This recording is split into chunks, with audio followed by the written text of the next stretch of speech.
கடையில் பொரோட்டா வாங்கினீங்கன்னா இனிமேல் இந்த மாதிரி செஞ்சு சாப்பிட்டு பாருங்கள், எப்பயுமே மறக்க மாட்டீங்க. ஓகேவா?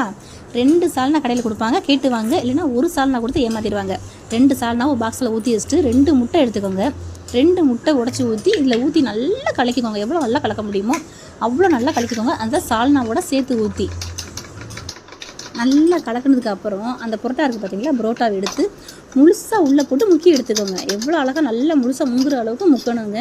அரைங்குறையாக முக்கினீங்கன்னா ஊறாமல் நல்லா இருக்காது. நல்லா முக்கி எடுத்துக்கோங்க. எடுத்ததுக்கப்புறம் அங்கிட்ட ஒரு சைடில் தோசைக்கல்லை நல்லா காய வச்சுக்கோங்க. காய வச்சதுக்கப்புறம் இந்த முக்குன புரோட்டாவை எடுத்து அப்படியே தோசைக்கல் மேலே போட்டு அந்த மிச்சம் இருக்க குழம்பையும் அதுக்கு மேலே ஊற்றி நல்லா வேக விட்டு சுருட்டி போடுங்க. அப்படியே அதாவது என்ன சொல்ல, பெரட்டி 2 பக்கம் பெரட்டி போட்டு எடுத்தீங்கன்னு வச்சுக்கோங்களேன், அவ்வளோ அழகாக இருக்கும் பார்க்குறதுக்கு. அதை விட சாப்பிட்டீங்கன்னு வச்சுக்கோங்களேன், செம்மையாக இருக்கும். இந்த மாதிரி முதன்மையாக ட்ரை பண்ணி பாருங்கள். சாப்பிட்டுட்டு எப்போ இருக்குன்னு சொல்லுங்கள். புரோட்டா வாங்க கிளம்பிட்டீங்க தானே, சூடாக மட்டும் கை வச்சிடாதீங்க, கை சுற்றும். மெதுவாக ஆறாமரை சாப்பிடுங்க, சூப்பராக இருக்கும்.